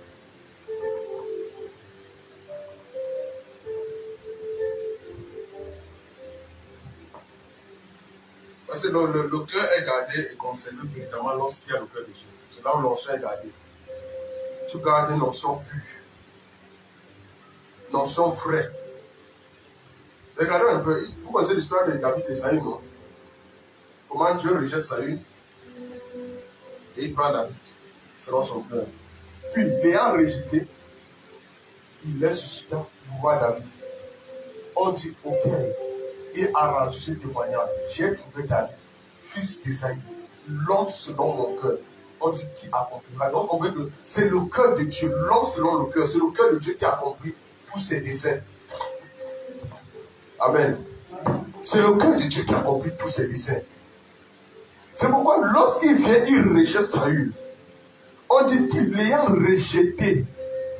Quand il rejette Saül, on dit, il est suscité pour voir David, auquel il a rendu ce témoignage. J'ai trouvé David. Donc c'est lui-même qui a trouvé.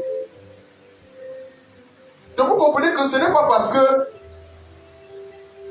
on est parti dans la maison d'Esaïe, on a commencé à compter un enfant. Vous pensez que c'est lui qui a finalement trouvé? Non. C'est Dieu lui-même qui a trouvé David au champ.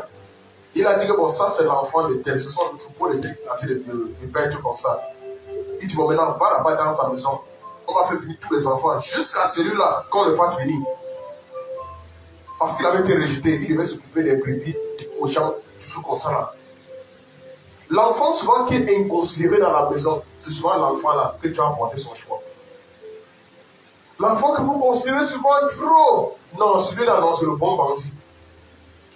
Celui qui est souvent inconsidéré au milieu de vous, c'est souvent celui-là que tu as apporté son choix. Le regard est sur lui. Le regard est sur la personne. Vous ne savez pas. Et le jour là, dès qu'il se lève comme ça, bam! Parce qu'on dit que c'est là comme il fait même pas. Dès qu'il se lève au milieu de tous les autres, ça devient une jalousie. Parce qu'on ne s'attendait pas. Comment c'est toi qui as réussi dans la famille? C'est pas possible. Hein? C'est Célestin qui était tout premier. C'est Célestin qui est venu soit ici avec tes primes. Toi, tu avais tout tes 10 de moyens, 11 de moyens. Mais l'autre a 17 de moyens. Toi, tu as fait comment pour réussir dans la vie? Ah, c'est le choix de Dieu. On dit que lorsque Dieu a posé son choix sur toi, rien ne peut arrêter.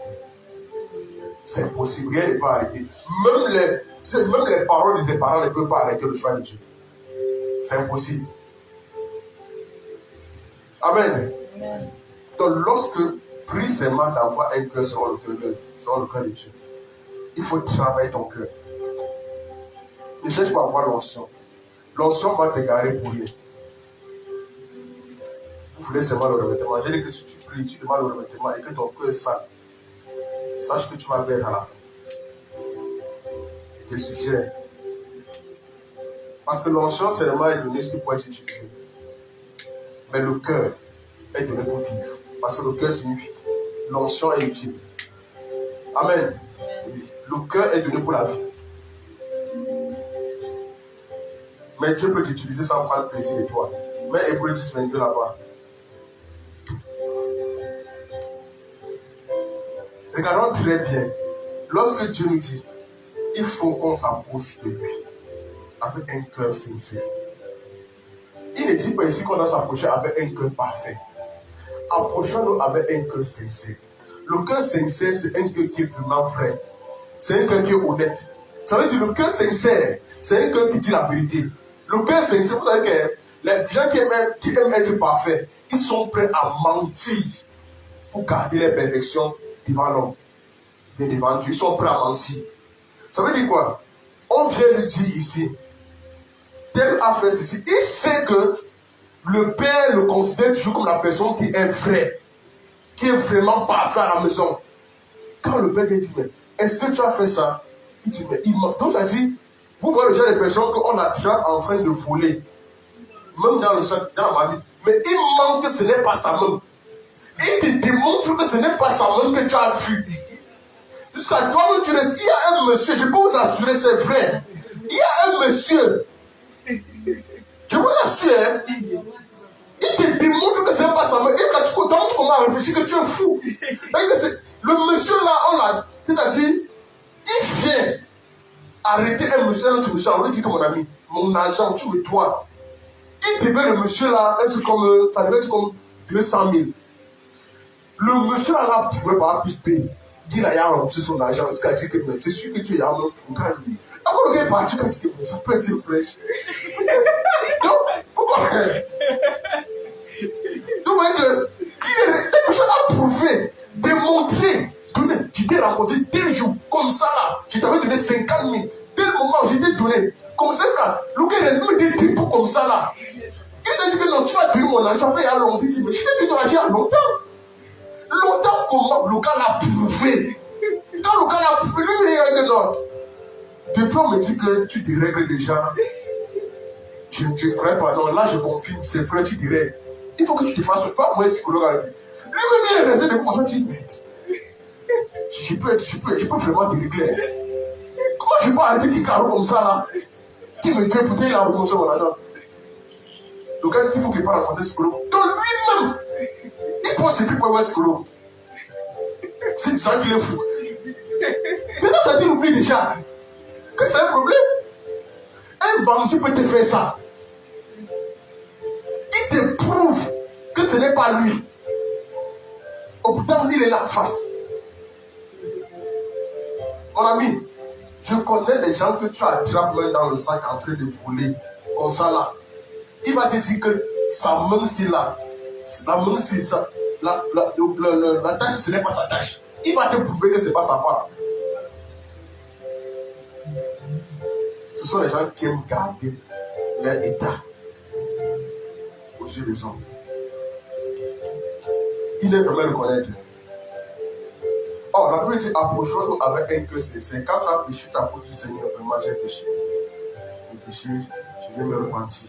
Et on dit, quand tu approches, on dit dans la plénitude de la foi, ça dit plein de foi. On dit les cœurs purifiés d'une mauvaise conscience. C'est-à-dire que quand tu as conscience que j'ai accusé mon frère, j'ai fait ce qui n'est pas bien, j'ai accusé ma mère, j'ai indexé tel, j'ai fait ceci là, j'ai calomnié tel. Tu es conscient, tu confesses une mauvaise conscience. On dit et le cœur lavé, et le corps lavé du ton pied. La parole maintenant te lave. La parole te lave.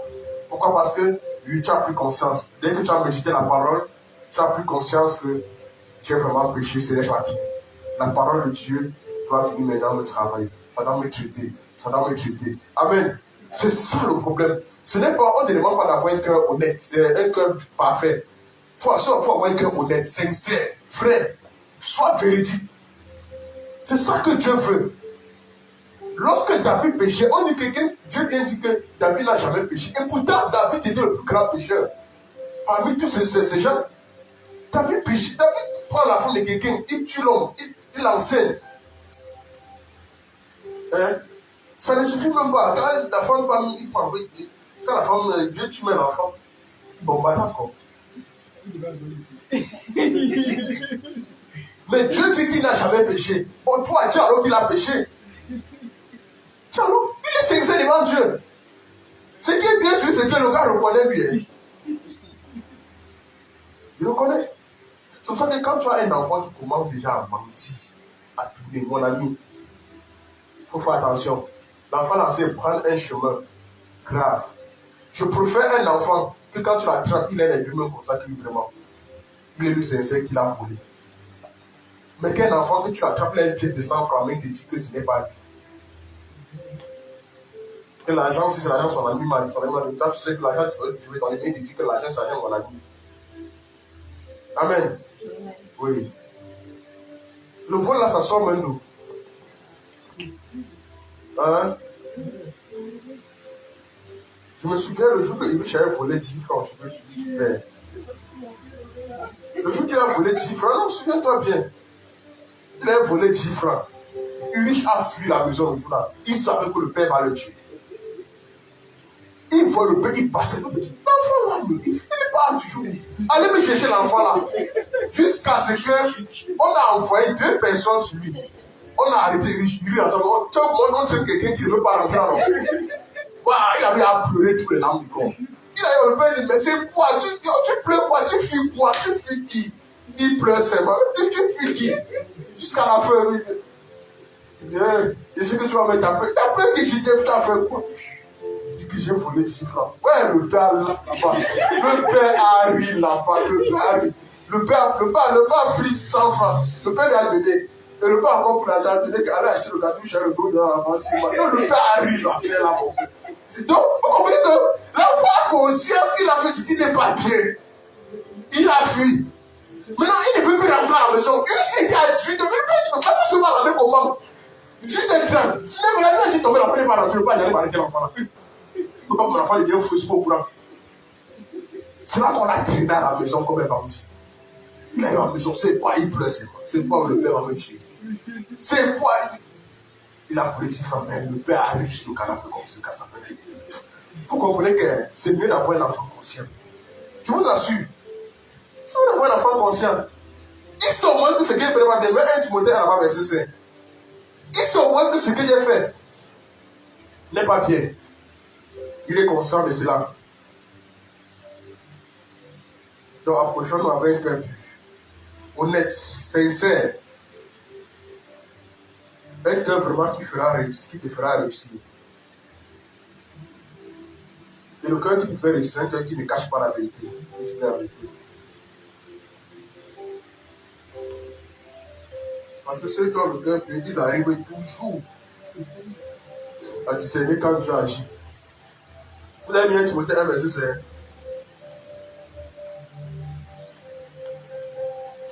Regardez bien. Le but du commandement, regardez bien, c'est une charité venant d'un cœur pur. Vous voyez que lorsqu'on parle, vous savez qu'il y a des charités qui viennent des cœurs mauvais. Et on dit le but du commandement. On dit c'est une charité venant d'un cœur pur. Parce qu'il y a plusieurs types de cœurs. Plusieurs. On dit venant d'un cœur pur et d'une bonne conscience et d'une foi sincère. Voilà le but de la charité. Le but du commandement. C'est ça pour Dieu. Donc, rassure-toi.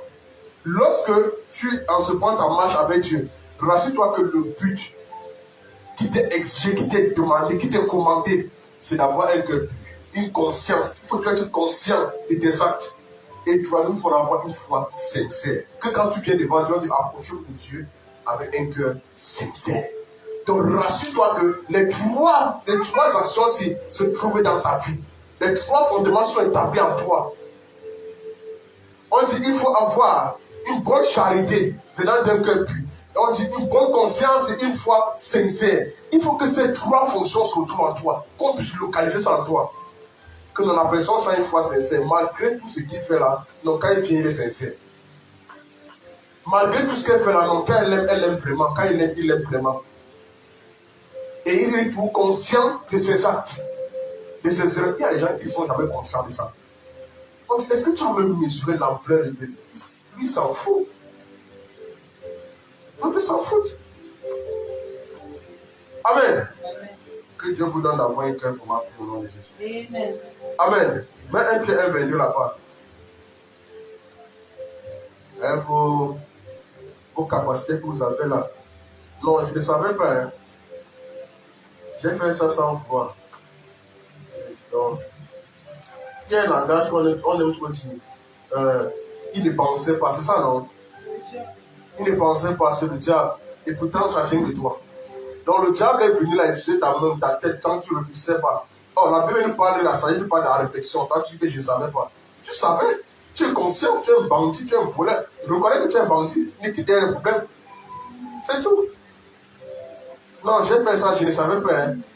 Tu n'avais pas de mauvaises intentions, tu as de mauvaises intentions en vrai. Regardez bien. On dit, ayant purifié vos âmes en obéissant à la vérité. Vous voyez qu'on purifie l'âme parce qu'on obéissant à la vérité, non? En obéissant à la vérité pour avoir un amour fraternel, sincère. C'est là-bas. On dit, ayant purifié vos âmes en obéissant à la vérité. Donc, quand tu obéis à la vérité, tu commences à purifier ton âme.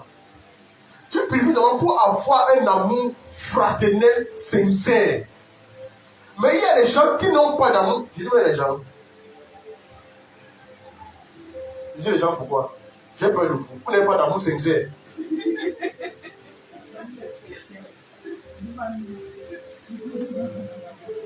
Démonstration. Je donne la démonstration. J'éprouve. J'éprouve. Ok. Lève-toi. Lève-toi. Lève-toi. Non, laisse, t'assois pas. Lève-toi. Lève-toi. David, lève-toi.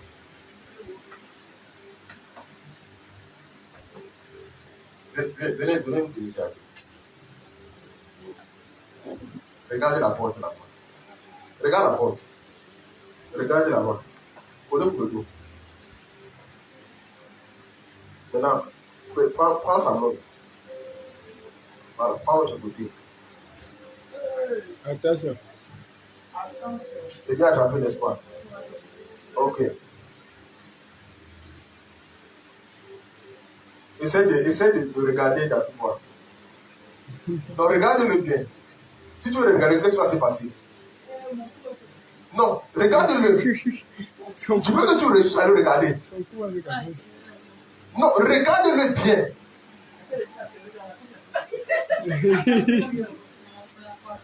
Ok, laisse. David, regarde maintenant. Regarde bien. Regarde bien.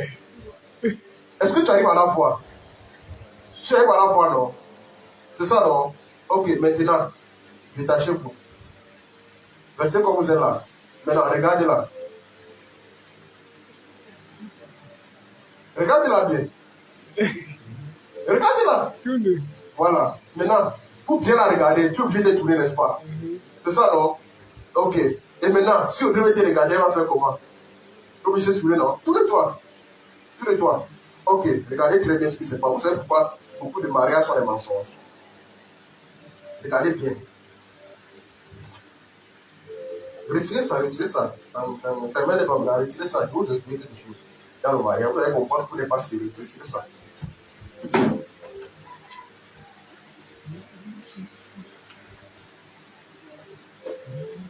Vous m'avez dit des preuves. Vous pensez que je manque des solutions dans mes esprits. Regardez très bien ce qui s'est passé. Lorsque on vient dans un mariage, n'est-ce pas? On fait les déclarations en se regardant, n'est-ce pas? C'est dans les yeux, non? On dit, on parle. Maintenant, lorsque vous partez, la Bible dit quoi? L'homme et la femme deviendront. Comment est-ce qu'ils vont devenir une chair? Est-ce que c'est en se regardant? On subit ça comment? Ils vont s'attacher. Est-ce qu'on se regarde, on s'attache en se regardant? C'est possible. Regardez très bien. Si, là où David est, il est toujours en train de regarder sa femme. Tout ce que sa femme fait, il est toujours en train de parler. Il dit, je ne fais que voir les choses, je remarque. Laisse que tu dois reprocher sa femme tout le temps. Et elle voit les choses. Ils vont passer leur vie à se regarder. Il n'y aura jamais de succès dans leur mariage. Maintenant, le bon mariage, voici ce qui se passe. Voilà comment Dieu fait pour gérer l'attachement. Quand vous étiez là, mettez-vous du dos, mettez-vous du dos. Mettez-vous du dos. Arrête bien là-bas, arrête bien. Voilà comment le mariage s'est passé. Dieu dit ceci. Moi, celui qui va être tenu en face de toi, c'est moi. Ce n'est pas la femme. Tu vois ce qu'on peut. La femme ne doit jamais, c'est pas la femme que tu dois regarder. C'est moi qui dois être en face de toi. C'est-à-dire que tu dois me regarder. Donc Dieu est ici. Parce qu'on dit Dieu est ton avant et ton arrière-garde. Dieu est ici. Maintenant, la personne qui est en face de la femme, Dieu est là. Maintenant, si les deux sont concentrés sur le Seigneur, à dire regarder le Seigneur, ça veut dire quoi? Si le problème vient comme ça, là, parce que, on dit quoi? L'attaque vient toujours de devant. L'attaque ne vient jamais derrière. Pourquoi? Lorsque Dieu donne, lisez Ephésiens 6, n'est-ce pas? Tout Ephésiens 6, là, tout l'armure de Dieu, il a tout protégé là-bas pour le dos. Tout est protégé par le dos. Maintenant, lorsqu'il unit l'homme et la femme, il dit ils deviendront une chair. Maintenant, les deux se collent par le dos. Ça veut dire quoi? Elle protège son dos, lui protège, c'est-à-dire il se protège les dos. Maintenant, ici, l'attaque va venir par devant. Et venir comme ça là. Maintenant, le jour qu'on vient, on vient ici et on dit, Audrey, j'ai vu David avec Sandra en route. Hier, juste là, je viens le tamponner avec on est là. Maintenant, Audrey va maintenant chercher à se tourner pour regarder David pour dire qu'est-ce que tu as. Dès que tu te tournes, enlève, tu vas lever une main, n'enlève pas la main là. Maintenant, cherche à le regarder. Non, tout le temps, pas regarder par là. Non, tout le temps du côté ici. C'est facile par là, n'est-ce pas? Elle va se tourner, n'est-ce pas? Pour lui dire qu'est-ce que tu as fait. Lui aussi va se tourner pour répondre. Quand il va maintenant se tourner pour répondre, ils vont lâcher les mains. L'attachement est parti. Ils ont maintenant laissé le diable venir au milieu d'eux. Je pense que tu comprends un peu. En ce moment, tu commences à indexer la personne. Et pourtant, si on vient t'interpeller que tel a fait ceci, et tu es confiant de ta personne, bien de quoi que ce soit dans sa vie, si on vient t'interpeller, la chose que tu dois faire, tu dois protéger la balle qui est en train de venir, bien la flèche qui vient. Tu dois le recevoir et tu dois regarder à Dieu. Si c'est que c'est un problème à gérer, Dieu va prendre le contrôle. Pourquoi? Dieu est devant lui. Je pense que un peu. Dieu est devant lui. Ça veut dire que la personne reçoit. Il y a des choses que si tu fais et que c'est mauvais, Dieu va aller parler à ta femme. Il va dire à ta femme que non. Ceci là. Et la femme va prendre conscience seule. C'est pas ce qu'on un peu. Donc l'attachement, les hommes, l'humanité, ils ont perdu le cycle de l'attachement. Les gens pensent que l'attachement, c'est être yeux dans yeux, nez dans nez, c'est faux. Ce n'est pas ça. Tu protèges mes arrières, je protège tes pas parce que Dieu est devant nous. La seule chose qui me protège pas, c'est le dos. C'est la seule chose. J'ai traité tous les amis de Dieu ici là. Et je vous avais dit que le dos n'est pas protégé. Maintenant, quand Dieu vient unir l'homme et la femme, c'est le dos. C'est que quand tu es encore seul, Dieu est ton avant et ton arrière-garde. Comme il était avec le peuple de Moïse. Il était devant par une colonne de feu et derrière par une colonne de feu. C'est-à-dire il protégeait les derrière et protégeait le devant. On se voit un peu. Maintenant, lorsqu'il unit l'homme et la femme, il dit maintenant, vous formez une chair. En ce moment-là, vous protégez mutuellement. C'est-à-dire que la femme est en intention pour l'homme. On ne dit jamais que la femme doit être devant l'homme ou la femme doit être à côté de l'homme. La femme est toujours derrière l'homme pour protéger l'homme. Amen. Amen. Asseyez-vous. Béni. Amen.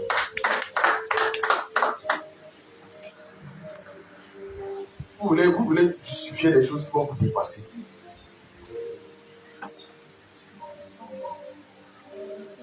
C'est pour ça que beaucoup de couples ont abandonné Dieu. Pour se tourner et dire que non, j'ai vu, ok. C'est un peu comme on reste, on dit que, ok, on a aperçu Eric dans un auberge. On appelle sa femme.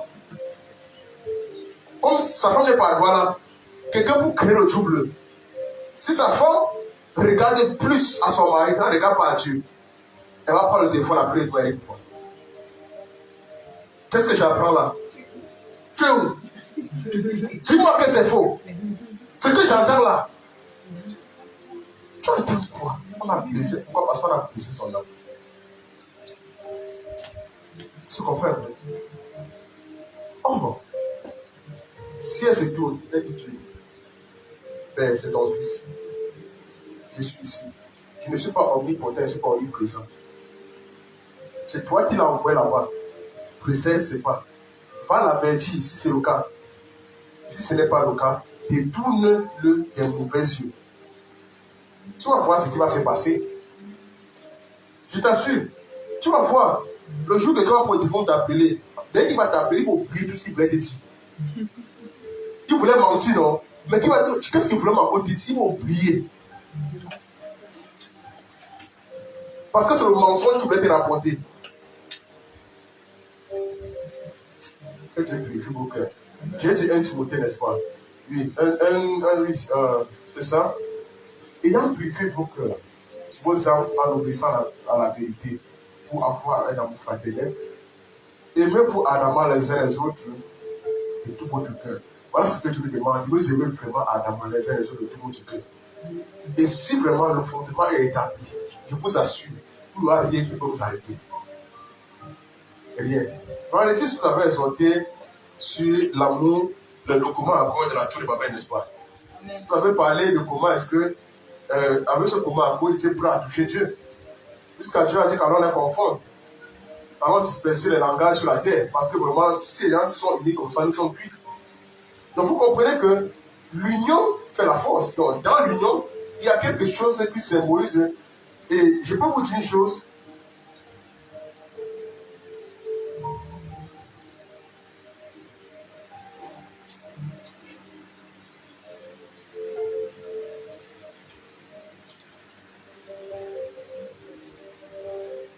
Excusez-moi, vous allez arranger après, non?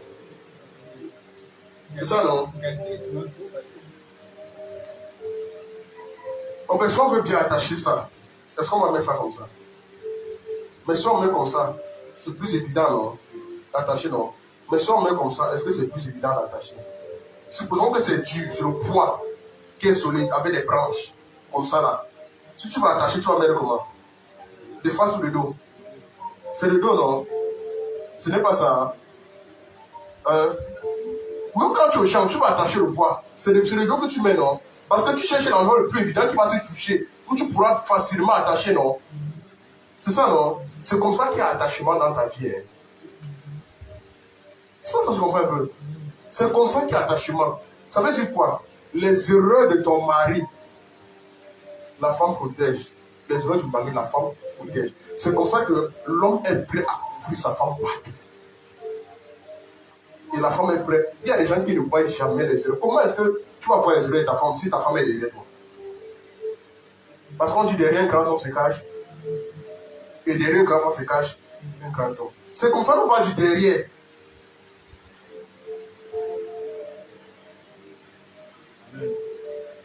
Amen. Ce n'est pas ça? Ok. Je voulais que vous les adages que vous ne comprenez pas. 1 Timothée 5, 24.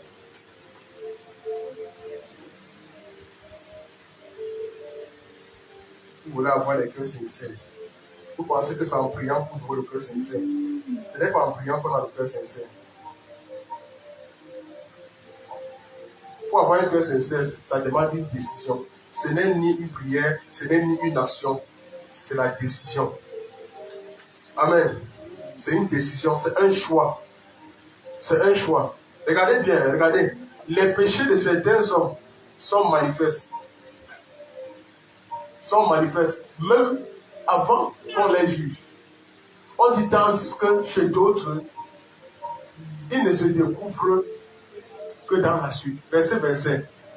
De même, les bonnes œuvres sont manifestes et celles qui ne le sont pas ne peuvent rester cachées. Regardez très bien. Écoutez bien ce qui se passe. On dit, tout ce qui est sous le soleil sera exposé à la lumière, n'est-ce pas? Parce que rien ne peut être caché devant Dieu. Maintenant, lorsque tu es en train de marcher dans cette vie et que tu sais Dieu, tu sais véritablement Dieu, sais Dieu sincèrement, ça c'est un conseil que je te donne, sais Dieu sincèrement. Maintenant, si tu sais Dieu sincèrement, à ce niveau-ci là, on dit, les œuvres. Reviens verset 24. Reviens verset 24. Reviens verset 24 ici là. On dit, même on dit les péchés de certains hommes sont manifestes, même avant qu'on les juge. C'est-à-dire avant qu'on puisse entrer dans un jugement dans leur vie, les péchés sont déjà exposés. On connaît déjà. On dit dans ce que chez d'autres, il y en a d'autres qui savent garder. Ils cachent. Tu trompes ta femme, tu joues au jeu pendant 5 ans, 10 ans, tu es sûr que tu es prêt. Un jour, le péché là va être exposé. Et on saura que ce n'était pas le jour là que tu as commencé à noter depuis. On dit, tandis que chez d'autres, il ne se découvre que dans la suite, que pendant le temps, ça se prend le temps, dans la durée. Même verset suivant. De même, les bonnes œuvres sont manifestes. Dans les bonnes œuvres, chaque homme qui a les bonnes œuvres, ces œuvres-là restent toujours manifestes. Et on dit, et celles qui ne le sont pas, et les mauvaises œuvres, elles ne peuvent rester cachées. C'est-à-dire que même si les œuvres-là sont mauvaises, rassure-toi que les œuvres-là vont être exposées. Vous pensez que Dieu expose le péché de Salomon, pourquoi? Il pouvait bien cacher. Il pouvait dire que dans mon fils à qui j'ai mis la royauté, j'ai mis mon enfant, je ne peux pas l'exposer. Vous pensez qu'il a exposé le péché de David, pourquoi? Et lui encore à la fin, il dit que David n'a jamais péché. Pourquoi il dit ça? Dieu est en train de montrer ici là sa dimension de miséricorde. La dimension de miséricorde qu'il a pour ses enfants. C'est-à-dire quoi? Tout ce qu'il demande, c'est un cœur sincère qui reconnaît son péché. Et quand tu arrives à reconnaître ton péché, Dieu est prêt pour te pardonner. Il est prêt, il est disposé. Pourquoi? Parce que peu importe la durée du péché que tu as, mon ami, tu ferais mieux maintenant de confesser. Peu importe la durée, ça va sortir. Et si ça sort, si tu as un cœur humble, tu reconnais, tu vas tout te pardonner, mais ça pourrait créer du problème. Il y a des péchés que si tu exposes ça dans 20 ans, ça va te créer un problème, que si tu exposes ça maintenant, ça ne te crée pas de créer un problème. Amen. Oui, c'est simple. Parce que restez vous garder, vous allez comprendre. Prends la décision d'avoir une vie sincère. Sincère. Que Dieu commence à sonder ton cœur. Amen. Il faut tout demander pardon à Dieu. Même si tu as fait quoi, demande pardon à Dieu. Il y a rien que rien ne vous va demander pardon à Dieu. Demande pardon. Même dans tes prières quotidiennes, demande pardon à Dieu. Demande. Comment Hébreux 13 dit ça là-bas?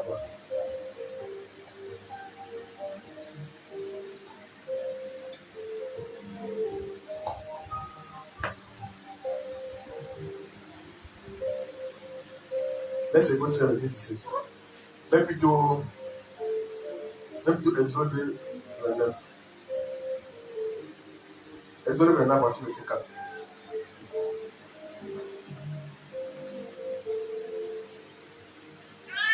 Exode 29. Regardez bien.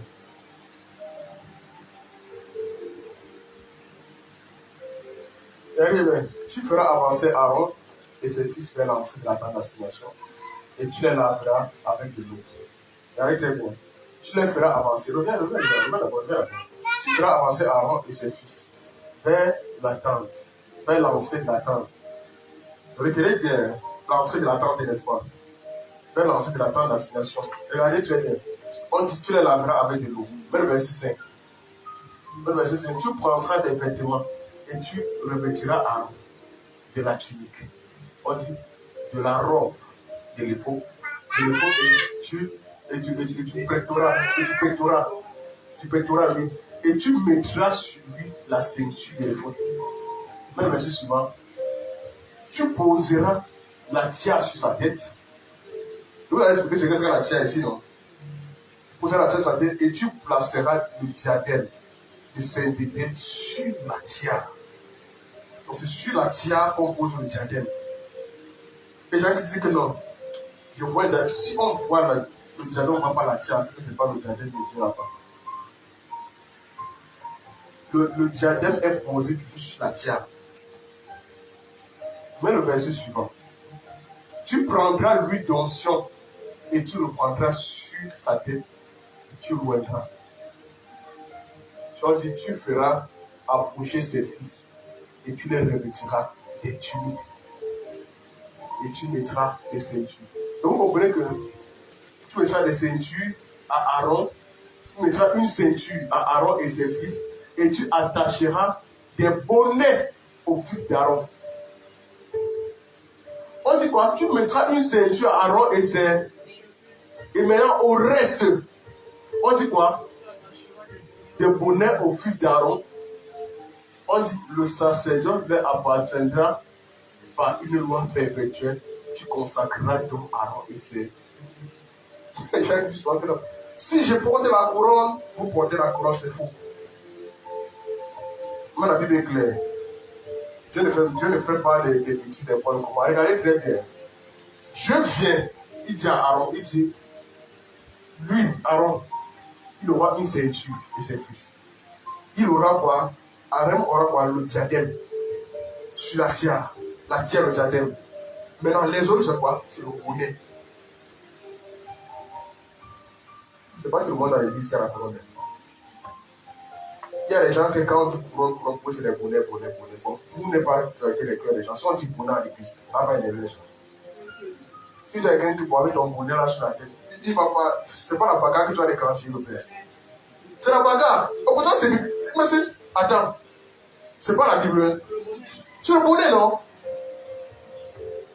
Oui, vous dites. Faut-il appelle le chat par son nom?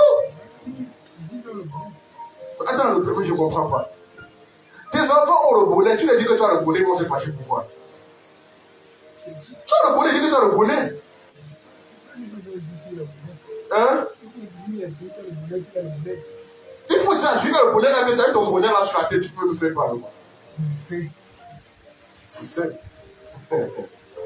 Pourquoi? Parce que Dieu a fait comment? Vous voyez dans le ministère ici, pourquoi le bonnet? Laissez l'affaire qui est chose là. Vous savez que Dieu a fait comment? Il y a des gens qui sont les fils. C'est-à-dire les fils même de papa et mère. On se comprend un peu. Ceux-là, Dieu les a investis de ce que papa et mère a. Maintenant, les autres, qui sont tous ces enfants? Regardez bien.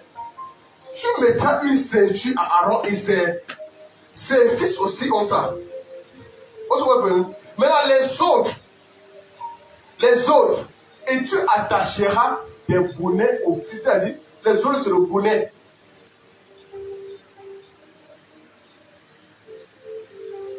Ça fait bizarre, non?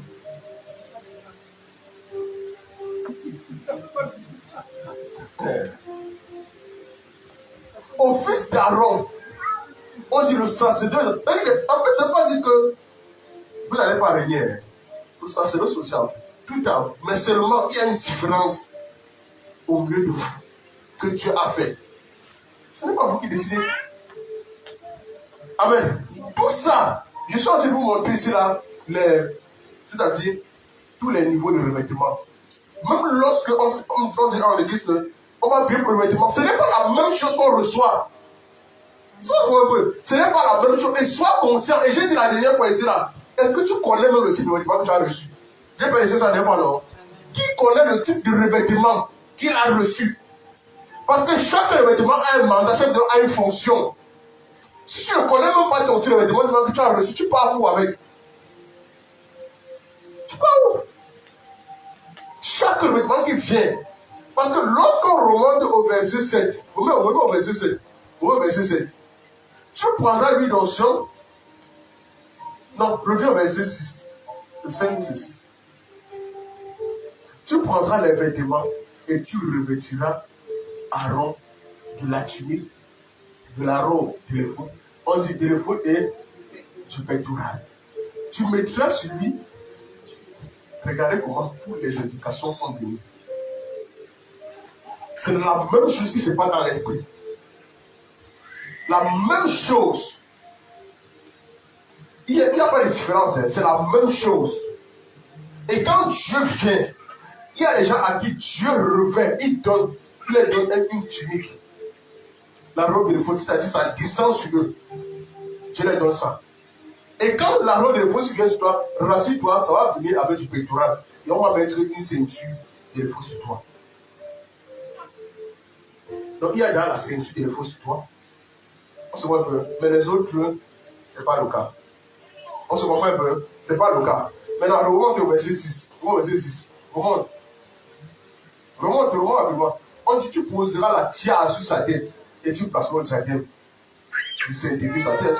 La tiare et le jardin descendent sur lui. Les autres ont que le bonnet. Les autres n'ont que le bonnet. Faites la différence. Je vous en prie. Quel type de revêtement est-ce que tu veux recevoir? Je vais vous donner la deuxième catégorie de revêtement. Je vous donne ça dimanche. Pour terminer. Amen. Ça, c'est la première catégorie. Il y a des gens qui reçoivent ce type de revêtement. Le revêtement, c'est beaucoup plus. C'est un revêtement de sacrificateur. Quand ça vient sur toi, ça te donne la sacrificature. Amen. Aaron était un sacrificateur. Gloire à Jésus. Amen. Oui, c'est ça. Je vais vous donner le deuxième type, peut-être le troisième, dimanche prochain, si le temps nous le permet.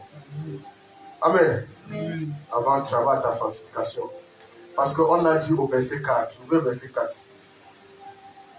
Qu'est-ce qu'on a dit au verset 4 d'abord? La première chose, tu dois être quoi? Lavé par l'eau. On dit que tu feras avancer Aaron vers la transgression et tu le laveras avec de l'eau. Verset 5. Donc tu vas le laver. Donc il doit être lavé. Tu prends le vêtement. Non, c'est quand tu es lavé que le vêtement descend. Tant que tu n'es pas lavé. Et on est lavé avec de l'eau comment? C'est la méditation de la parole. Le vêtement ne va pas descendre sur tout le monde le jour-là parce que quand vous voyez, le père en voyageant a dit, restez dans la tente. La tente est là, c'est la méditation pour être lavé, purifié. Ce n'est pas seulement de rester, venir le jour d'adoration, adorer, partir, après rester plus. Non, ce n'est pas ça.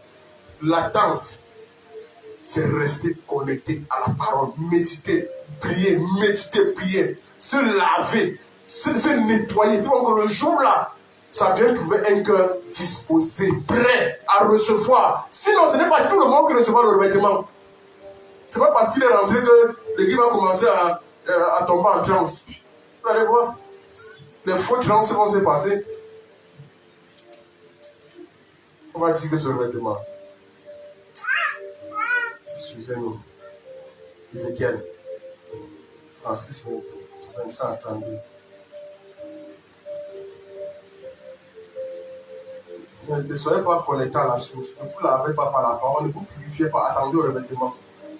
Mon ami, tu dois être concentré. C'est le moment, quand on dit l'attente te demande la concentration, la méditation, la cogitation. C'est ça. Il faut contempler tout le moment-là. C'est que 36 nous dit quoi? Je reprendrai sur vous une eau pure. Donc, il dit, vous serez purifiés. Je reprendrai une eau pure. L'eau pure, c'est la parole de Dieu. L'eau qui est sans tache, c'est la parole de Dieu. Lorsque tu touches le logos, tu travailles le logos, maintenant le réma sera ton partage. Le réma va suivre. N'attends pas le réma sans étudier le logos. Il y a des gens qui partent chez les prophètes, les hommes de Dieu, demander le réma de leur vie sans connaître le logos. Tu peux avoir le réma sans logos. C'est pour ça qu'on dit, assois-toi, travaille. Je reprendrai sur vous une eau pure. Vous serez purifiés. Et je vous purifierai de tous vos subis et de tous vos idoles. Dieu va ramener ta conscience. On dit la vie purifiée d'une conscience souillée, n'est-ce pas? C'est ça, Dieu purifie ta conscience. Mais le verset suivant. Je vous donnerai un cœur nouveau et je mettrai en vous un esprit nouveau. C'est ça. Voilà tout le position du revêtement. Il dit, je vous donnerai un cœur nouveau et je mettrai en vous un esprit nouveau. Je t'aurai de vous le cœur de pierre et je vous donnerai un cœur de chair. Ça, ce sont des personnes qui ont vraiment établi un fondement à la parole. Si ce n'est pas le cas, mon ami, tu perds ton temps. Verset 27, je mettrai mon esprit en vous et je ferai en sorte que vous suivez mes ordonnances. Oh, la Bible a dit quoi? Le commandement de Dieu, c'est quoi? C'est d'avoir un cœur plein de charité, n'est-ce pas? et d'une conscience sincère. C'est pas ça. Donc c'est ça le commandement. Donc quand il dit je mettrai mes ordonnances, je vous donnerai un cœur. Vous allez suivre mes ordonnances. On dit et que vous observez et pratiquez mes lois. C'est ça. Donc pour Dieu, c'est ça l'objectif. Il ne te donne pas le cœur là pour que tu puisses commencer à continuer ta vie que tu menais. Ce n'est pas ça. Tu sors ta vie de zéro. Verset suivant. On dit, vous habiterez le pays que j'ai donné à vos pères et vous serez mon peuple, je serai votre Dieu. Verset suivant. Je vous délivrerai de tous vos soucis et j'appellerai le bleu. Il dit, et je te multiplierai, je le multiplierai et je ne vous enverrai plus la famine. Je multiplierai le fruit de vos arbres et le produit des champs, afin que vous n'ayez plus le trouble de la famine parmi les nations. Verset suivant. Alors, vous vous souviendrez de votre conduite qui était mauvaise et de vos actions qui n'étaient pas bonnes. On dit, vous reprendrez vous-même, vous prendrez vous-même en dégoût à cause de vos iniquités et de vos abominations. Si tu n'arrives pas à ce niveau, mon ami, sache que tu aimes encore les vomissures. Il faut que tu arrives à un niveau où tu détestes l'adultère. Tu détestes le mensonge. C'est que tu prends en dégoût le mensonge. Tu prends en dégoût l'adultère.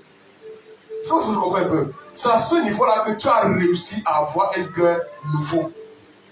Que je vous donne mon cœur. Maintenant, le cœur va venir en toi. Maintenant, ce cœur-là a besoin de travail. C'est pour ça que dans ce cœur, il y a beaucoup de travail à faire. Maintenant, le verset 32, regarde ce qu'il dit au verset 32.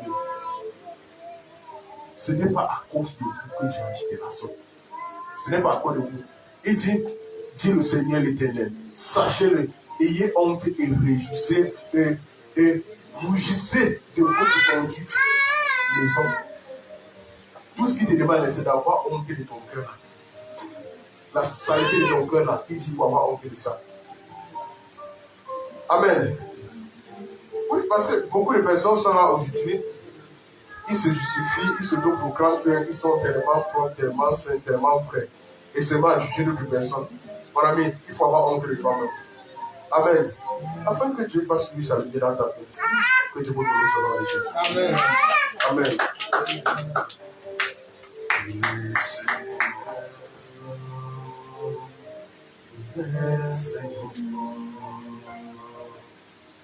Il est sorti du tombeau, il est Seigneur.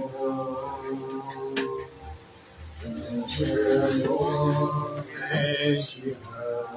toute la confessera que Jésus est Seigneur.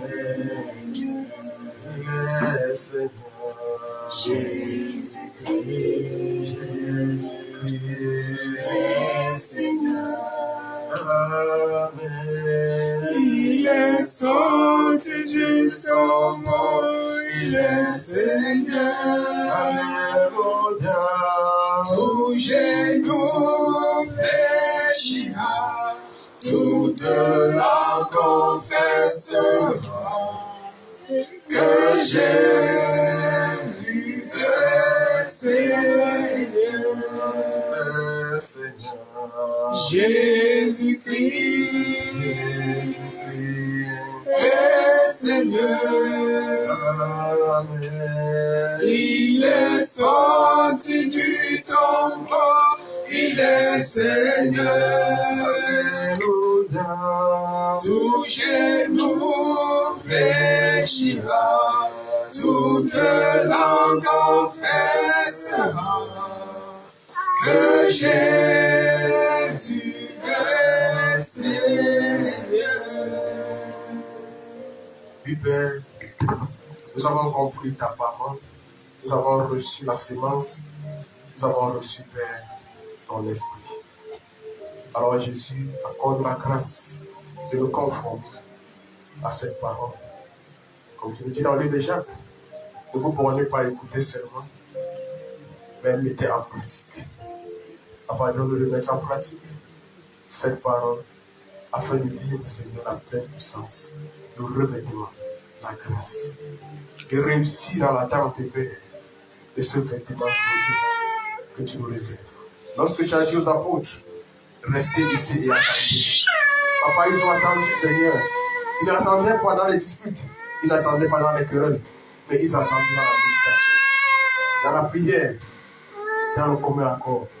Alors, Père, que cet esprit de commun accord soit notre partage au nom de Jésus. Que cet esprit de méditation, de prière soit notre partage au nom de Jésus.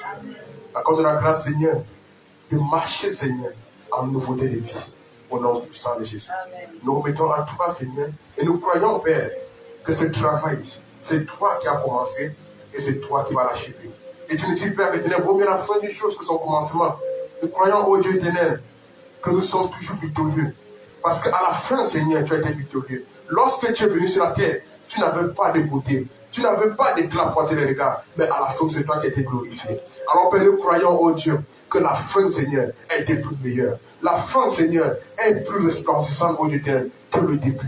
Papa, accorde-nous la foi à chacun de nous ici, une fin glorieuse au nom de Jésus. Même si, Seigneur, nous sommes faibles dans le commencement, même si, Seigneur, nous sommes, ô Dieu éternel, lourds dans le commencement, Papa, accorde-nous la grâce de nous relever, Seigneur, de cette forme de lourdeur, de revêtir, ô Dieu éternel, ta cuirasse, de revêtir ta ceinture, de revêtir, ô Dieu éternel, ton manteau, afin de renverser les fondements de la lourdeur, au nom de Jésus, et de brandir ton drapeau, Père, de brandir ton ciel, et de brandir, Seigneur, ton royaume ici-bas, au nom de Jésus, au nom puissant de Jésus. Papa, accorde-nous la grâce de recevoir ce vêtement. Accorde-nous la grâce, Père éternel. Nombreux sont ceux-là, ô Dieu éternel, qui ont déjà reçu ce vêtement. Mais Père, nous voulons encore recevoir. Nous voulons, Seigneur, ce vêtement. Parce que tu nous as dit, allez dans le monde et faites de toutes les nations ici. Accorde la grâce d'aller dans le monde. Merci, Papa. Merci, Père, pour ce cœur que tu nous donnes aujourd'hui. Et cette conscience que tu renouvelles. Nous voulons nous consacrer à toi. Nous venons, Seigneur, nous soumettre à toi. Car tu as dit, Seigneur, la crainte de l'Éternel, c'est le commencement de la sagesse. Accorde-nous, Seigneur, de pouvoir manifester cette sagesse. Et la version amplifiée de cette parole, dans la version grecque, nous dit, soumettez-vous au Seigneur. Que ceux qui se soumettent à Dieu, c'est ceux-là qui possèdent la sagesse. Alors, Papa, aujourd'hui, nous voulons nous soumettre à toi, nous abandonner à toi, afin que tu nous accordes de vivre la pleine sagesse. La sagesse que tu es, Père, au nom de Jésus-Christ. Alors, Seigneur, lave-nous, purifie-nous, sanctifie-nous, Seigneur, d'une conscience, Seigneur, mon Père. Ces consciences ont été rencontrées autrefois. Nous approuvons les choses du monde. Papa, donne-nous de haïr le péché, de haïr les vomissures, de haïr l'impudicité, de haïr le vol, de haïr le mensonge. Donne-nous un cœur qui va t'aimer et qui va te rechercher pleinement. Car dans Osée 6, verset 8, tu dis, cherchez l'Éternel pour vivre, accorde la vie et la vie éternelle. Que tout l'honneur et toute la gloire te revienne. C'est au nom de Jésus non prié. Amen. Amen. Gloire à Jésus. Amen.